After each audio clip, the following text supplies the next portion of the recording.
Πολύ κοντά στη μονή του Αγίου Παταπίου βρίσκεται το μοναστήρι του προφήτη Ηλία Λουτρακίου. Κατεβαίνοντας από τον Άγιο Πατάπιο, βρισκόμαστε μπροστά σε μια διασταύρωση. Εδώ κάνουμε αριστερά και μετά από λίγο συναντάμε τη μονή του προφήτη Ηλίου. Ο προφήτης Ηλίας είναι ένας από τους μεγαλύτερους προφήτες της Παλαιάς Διαθήκης.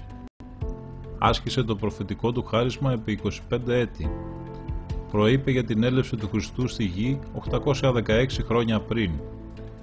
Ο Ηλίας εμφανίστηκε στο όρος Θαβόρ μαζί με τον Μωυσή κατά τη μεταμόρφωση του Κυρίου. Σύμφωνα με τις προφητείες, ο Ηλίας θα εμφανιστεί και πάλι στη γη λίγο πριν τη Δευτέρα Παρουσία.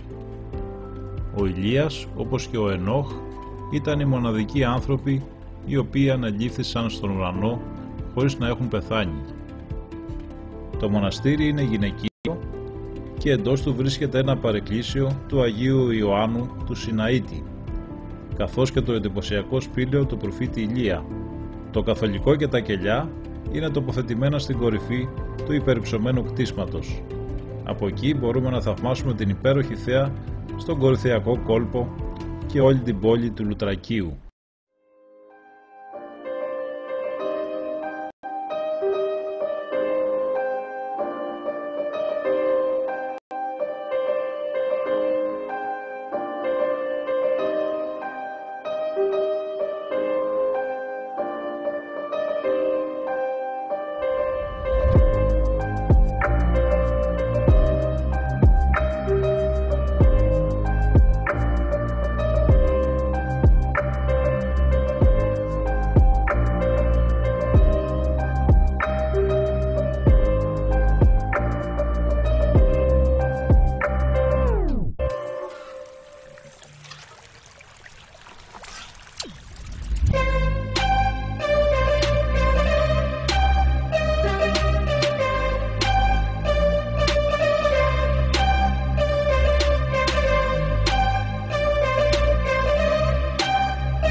Άγγελε μέρος, δείξος και βος με ηλίου, ευχής ασυγή του τον ενύμνης, και μελωδή μας ηθής εμέλποντα.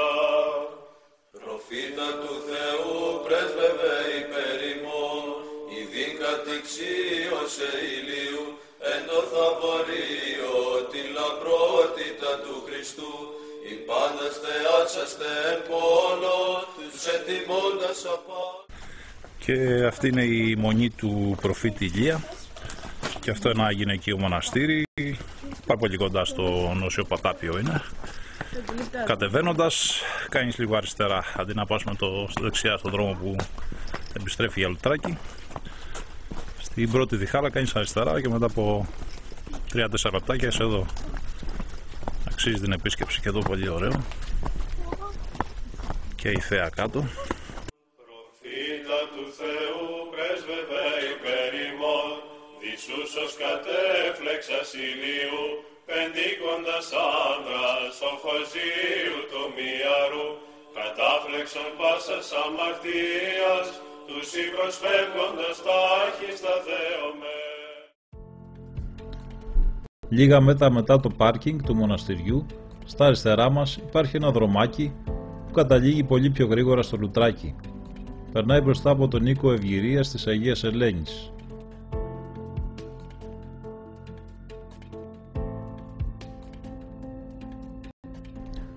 Το Λουτράκι είναι μια μεγάλη πόλη με πολύ τουρισμό και είναι γνωστό για τα μεταλλικά και τα ιαματικά νερά του. Διαθέτει μια κοσμοπολίτικη παραλία μήκους 3,5 χιλιόμετρων με μικρό βότσαλο. Η όμορφη παραλιακή ζώνη με τα μαγαζιά και τα ξενοδοχεία συγκεντρώνει πολύ κόσμο που κάνει καθημερινά τη βόλτα του.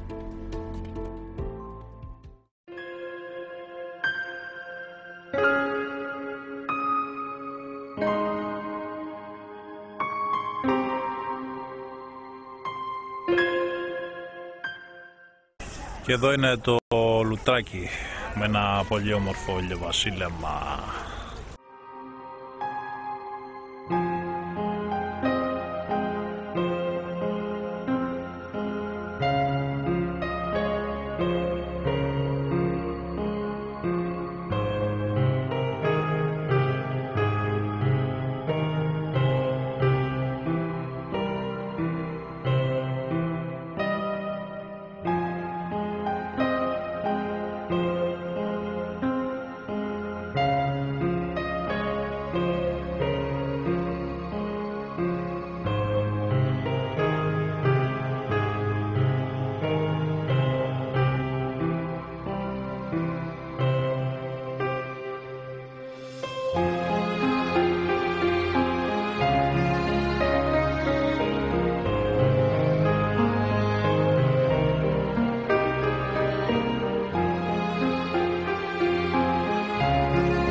Στο δρόμο για την επιστροφή μας στην Πάτρα κάνουμε μία στάση στο Ξυλόκαστρο.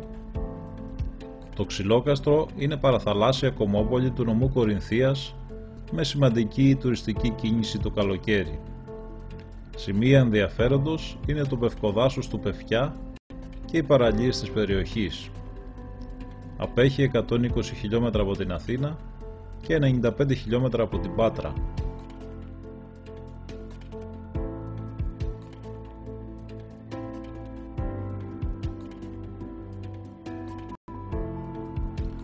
Το Ξυλόκαστρο έγινε γνωστό στους ξένους, οι οποίοι άρχισαν να το επισκέπτονται στις αρχές του 20ου αιώνα και το αποκαλούσαν Ανθούπολη, λόγω των πολλών λουλουδιών του. Το επισκέπτονταν μάλιστα διάφοροι επώνυμοι, βασιλείς, πολιτικοί και ηθοποιοί. Στον Πευκιά λειτουργούσε κατασκήνωση των αδερφών Τυπάλτου. Στην κατασκήνωση παραστέζαν κυρίως τουρίστες από το εξωτερικό. Ο τουρισμός οδήγησε το Ξυλόκαστρο σε οικονομική ανάπτυξη και τη βελτίωση των συνθηκών ζωής των κατοίκων του.